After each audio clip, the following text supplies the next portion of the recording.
Cluster computing की बात करेंगे आज।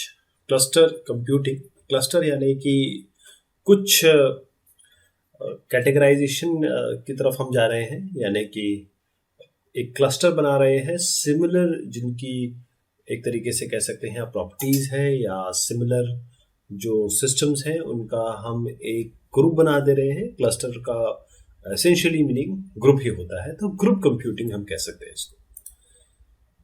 देखेंगे क्लस्टर क्या है, तो शुरुआत करते हैं इंट्रोडक्शन से। क्लस्टर इंडिपेंडेंट कंप्यूटर्स, यानी कि कंप्यूटर्स जो इंडिपेंडेंट हैं आपस में, जिनका कोई भी ताल्लुक नहीं है, यानी कि जो कंप्यूटर्स एसेंशियली पीसीज हम कह सकते हैं, वो पीसीज एक यूनिफाइड तरीके से अगर काम करें और जिसके लिए, जिनको चलाने के लिए हम एक सॉफ्टवेयर का उपयोग करें या फिर नेटवर्किंग का उपयोग करें, उसे हम क्लस्टर कह सकते हैं। और क्लस्टर जो है वो खासतौर पे किस लिए यूज होता है, हाई अवेलेबिलिटी के लिए, जहां पर हम रिलायबिलिटी चाहते हैं और जहां पर हम परफॉर्मेंस कंप्यूटिंग चाहते हैं हाई, यानी कि जहां पर हम चाहते हैं कि हमारा जो सिस्टम है वो अवेलेबल रहे, यानी कि हम उस पर रिलाय कर सकें और परफॉर्मेंस बहुत अच्छा मिले, तो वहाँ पर हम जहाँ पर कंप्यूटेशनल पावर ज़्यादा चाहते हैं वहाँ पर सिंगल कंप्यूटर से ज़्यादा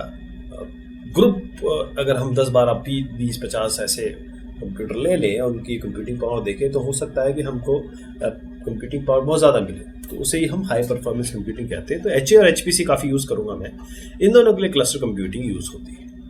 तो क्लस्टर जो है वो कमोडिटी कंप्यूटर्स, यानी कि बेसिकली पर्सनल कंप्यूटर्स या बेसिक कंप्यूटर्स को यूज़ करके हम एक क्लस्टर बनाते हैं जो हाई स्पीड डेडिकेटेड नेटवर्क के थ्रू कम्युनिकेट करता है या जुड़ा रहता है। अब देखिए क्लस्टर के जो कैटेगराइजेशन है, इसमें कुछ अलग अलग तरीके की क्लस्टरिंग होती है और ये क्लस्टर के जो बेस होता है, जैसे मान लीजिए हाई अवेलेबिलिटी क्लस्टर्स हैं, ऐसे क्लस्टर आपने बनाए जो हाईली अवेलेबल है, मतलब हमेशा आपके पास रहें, अवेलेबल रहें, यानी कि किसी भी पॉइंट पे रिलाय आप इस पे कर सकें। लोड बैलेंसिंग क्लस्टर, यानी कि काफ़ी लोड आ रहा है तो ये बैलेंस कर दे। इसी तरीके से हाई परफॉर्मेंस यानी कि जो जहाँ पर आपको बहुत ज़बरदस्त रिजल्ट चाहिए होता है बहुत कम समय में, वो हाई परफॉर्मेंस क्लस्टर्स कहलाते हैं। और फिर ग्रिड क्लस्टर, जहाँ पर आप क्लस्टर का ऑर्गेनाइजेशन इस तरह होता है कि ग्रिड स्ट्रक्चर में आपकी जो कमोडिटी सिस्टम्स है वो लगे हों। हाई अवेलेबिलिटी या फिर आप फेलओवर क्लस्टर्स वो क्या होते हैं, ये अनइंटरप्टेड अवेलेबिलिटी ऑफ डेटा और सर्विसेज। कोई डेटा, आपके पास जो डेटा है या सर्विसेज है, आप चाहते हैं कि बिल्कुल भी इंटरप्ट ना हो और बिल्कुल हमेशा 24/7 ये आपको मिलती रहे। तो उसके लिए क्या करेंगे, या जो कम्युनिटी है, जो इंटरनेट कम्युनिटी है या फिर नॉर्मल कम्युनिटी है जो इसे यूज़ करना चाहती है, उसको हमेशा मिले, वहाँ पर आप ये हाई अवेलेबिलिटी या फेल ओवर क्लस्टर्स यूज़ कर सकते हैं। यदि एक नोड फेल होता है तो दूसरा नोड बिल्कुल तैयार रहना चाहिए विदाउट अफेक्टिंग द सर्विसेज। जो सर्विस और डेटा आ रहा है उसको अफेक्ट नहीं होना चाहिए, यानी कि जहाँ पर आपकी परफॉर्मेंस थोड़ी सी हो सकती है ड्रॉप हो जाए क्योंकि आपका एक सिस्टम खराब हो गया है या दो सिस्टम खराब हो गए, लेकिन अवेलेबिलिटी नहीं खत्म होनी चाहिए, आपकी अवेलेबिलिटी रहनी चाहिए। अब इसका, इस टाइप के क्लस्टर्स का पर्पस क्या है?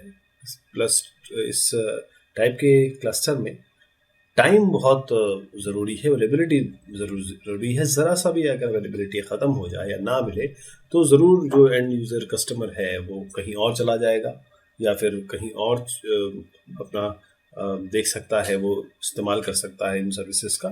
ऐसी जगह पे आपको हाई अवेलेबिलिटी या फेल ओवर क्लस्टर्स की आवश्यकता पड़ेगी।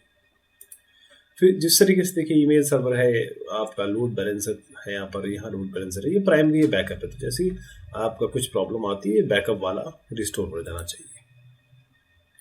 अब देखिए ये जैसे मान लीजिए नोड है, ये नोड ने काम करना बंद कर दिया। ये नोड है, यहाँ पर क्लस्टर स्टोरेज है, ये नेटवर्किंग के साथ कनेक्टेड है। देखिए एडमिनिस्ट्रेटर है, यहाँ पे क्लाइंट्स है। तो वन और more network connecting nodes, administrator and clients.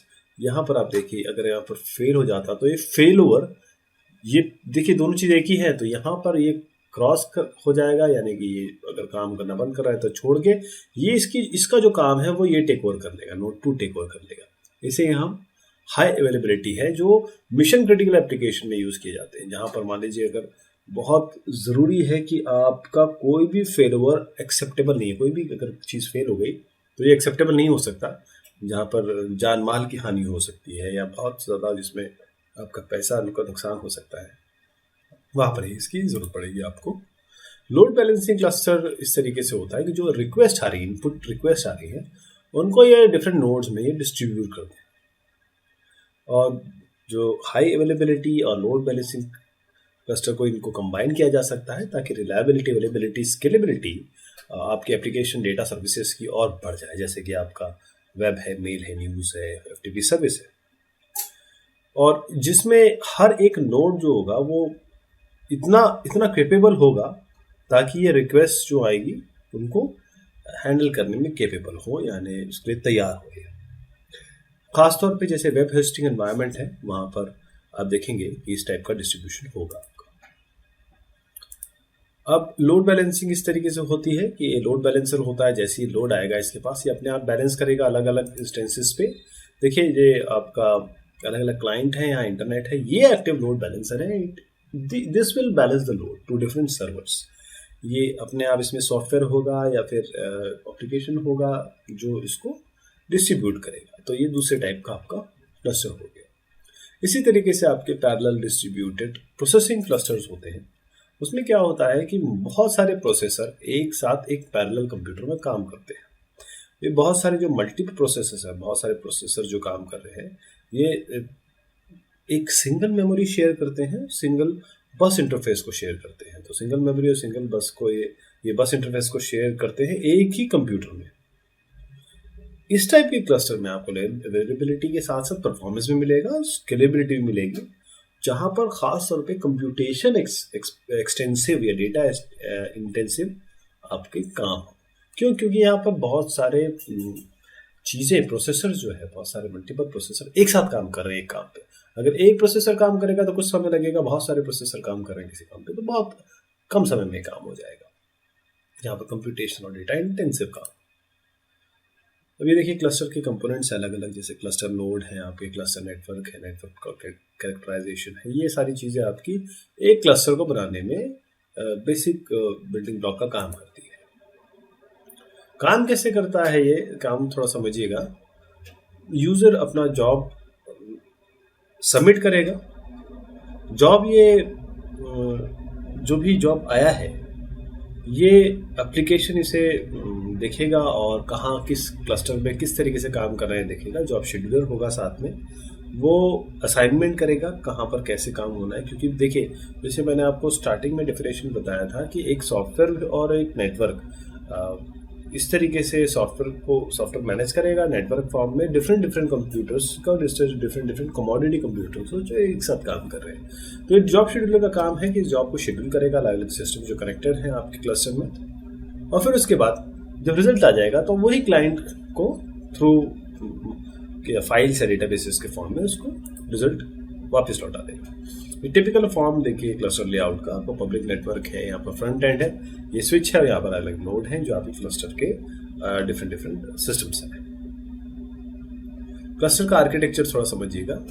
ये दोबारा मैं वही चीज़ बता रहा हूँ आपको। क्लस्टर एक पैरेलल या डिस्ट्रीब्यूटेड प्रोसेसिंग सिस्टम है जहाँ पर स्टैंड अलोन कंप्यूटर्स, अलग अलग कंप्यूटर जो इंटरकनेक्टेड होंगे वो एक साथ काम कर रहे हैं। जैसे कहेंगे 1 और 1 11 वाली बात होगी। बहुत सारे एक साथ काम करते हैं जिसमें आपके पास अगर आप देखें तो सीक्वेंशियल एप्लीकेशन भी हो सकती हैं, पैरेलल एप्लीकेशन भी हो सकती है। ये क्लस्टर का मिडिल वेयर है जहाँ पर सिंगल सिस्टम एज या अवेलेबिलिटी इंफ्रास्ट्रक्चर अवेलेबल होता है। 1 सिस्टम, 2 सिस्टम, 3 सिस्टम, 4 सिस्टम या जितने भी सिस्टम आप लगाएं ये सारे कनेक्टेड हैं हाई स्पीड नेटवर्क स्विच से, हाई स्पीड नेटवर्क या स्विच से। तो अगर आप देखें तो क्लस्टर कंप्यूटिंग के कुछ फीचर्स हैं, जैसे आपके नेटवर्क टेक्नोलॉजीज उसमें इन्वॉल्व होगी, नेटवर्क टाइप इन्वॉल्व होगा, कम्युनिकेशन प्रोटोकॉल्स होंगे, ओएस होगा, सिंगल सिस्टम इमेज होगी, कोरम होगा। ये सारी चीज़ें आपको इसमें क्लस्टर कंप्यूटिंग में सुनाई देगी सब ज़रूर। और फ़ायदे ये है कि अवेलेबिलिटी परफॉर्मेंस तो मैंने बात की ही आपसे, साथ में स्केलेबिलिटी भी है। तो ये 2 सिस्टम लगाए, 4 सिस्टम लगाए, 50 सिस्टम लगाइए, आपके ऊपर, आप सिस्टम और लगा सकते हैं। अपने सॉफ्टवेयर बस उसको हैंडल करना चाहिए, नेटवर्क उसको हैंडल करना चाहिए। आज के बिजनेस एजुकेशन या मिलिट्री या साइंटिफिक कम्युनिटी इंफ्रास्ट्रक्चर में इसकी काफ़ी ज़रूरत है और बहुत अच्छे से इसे यूज़ भी किया जा रहा है। और जो अगर एप्लीकेशन देखे जाए जहाँ पर पैरेलल क्लस्टर यूज़ किए जाते हैं, वहाँ पर आपके जैसे कंप्यूटेशन आपका इंटेंसिव एप्लीकेशन हो या डेटा इंटेंसिव एप्लीकेशन या ट्रांजैक्शन इंटेंसिव एप्लीकेशन हो, वहाँ पर जो 3 कैटेगरी है आपके पैरेलल क्लस्टर्स में वो ये है तीनों। लिमिटेशंस कुछ ऐसी है कि आपका लेटेंसी यानी जो इनपुट दिया है और उसको आउटपुट आने के बीच में जो समय है वो काफ़ी ज़्यादा हो सकता है कभी कभी अगर बैंडविड्थ लो हो। लेकिन एक और चीज़ इसमें आ जाती है कि थोड़ा सॉफ्टवेयर सपोर्ट अभी इसमें कम है, लेकिन काफ़ी अच्छे अच्छे सॉफ्टवेयर अच्छी जायंट कंपनीज बना रहे हैं।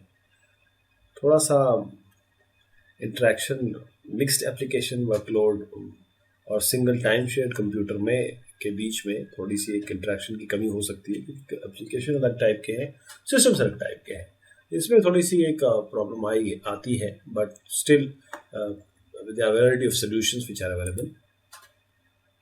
अगर हम दूसरे डिस्ट्रीब्यूटेड कंप्यूटिंग सिस्टम से इनकी बात करें, जैसे क्लस्टर है, ग्रिड है, पॉइंट टू पॉइंट है, तो रिसोर्स मैनेजमेंट में क्लस्टर जो है वो सेंट्रलाइज है, जबकि ग्रिड और पॉइंट टू पॉइंट में डिस्ट्रीब्यूटेड है resource management. Resource ownership cluster में एक सिंगुलर है, जबकि ग्रिड P2 में भी सिंगल, और ये थोड़ा सा वेरी भी करती है। मेथड ऑफ रिसोर्स एलोकेशन और शेड्यूलिंग कैरेक्टरिस्टिक में यहाँ पर क्लस्टर में सेंट्रलाइज है और जितने जैसे कॉन्फ़िगरेशन होगा उस तरीके से एलोकेशन होगा, जबकि ग्रिड में डिसेंट्रलाइज है, पॉइंट टू पॉइंट में नहीं होता है। एक्सटर्नल रिप्रेजेंटेशन में क्लस्टर जो है सिंगल इमेज है, जबकि ग्रिड में सिंगल या मल्टीपल इमेज यूज होती है। पॉइंट टू पॉइंट में एक सर्कमस्टेंशियल है। इंटरऑपरेबिलिटी की बात करें तो क्लस्टर में ये गारंटीड है, ग्रिड में ये एनफोर्स किया जाता है किसी एक फ्रेमवर्क के तहत, और पॉइंट टू पॉइंट में डिफरेंट कंप्यूटिंग स्टैंडर्ड्स हैं, वहाँ पर पॉइंट टू पॉइंट में इंटरऑपरेबिलिटी होती है। सजेस्टेड इक्विपमेंट्स अगर हम बात करें तो क्लस्टर में माना जाता है कि हाई एंड सिस्टम्स लगाए जाएंगे, हाई कैपेबिलिटी सिस्टम लगाए जाएंगे। ग्रिड में भी ऐसा ही है और पॉइंट टू पॉइंट में भी खैर ऐसा ही है। स्केलिंग में देखिए 216 में और 128 प्लस पॉसिबल है, जहाँ की ग्रिड में 2,000 यूनिट्स कनेक्शन पॉसिबल है, और पॉइंट टू पॉइंट में तो खैर कोई इसकी लिमिट नहीं है। डिस्कवरी मैकेनिज्म अगर आप देखें तो क्लस्टर में डिफाइंड मेंबरशिप है, स्टैटिक या डायनामिक अगर आप दोनों देखें। ग्रिड में आपका सेंट्रलाइज इंडेक्स है, मल्टीपल सेंट्रलाइज मैकेनिज्म है इसमें, लेकिन पॉइंट टू पॉइंट में हमेशा डिसेंट्रलाइज डिस्कवरी मैकेनिज्म है।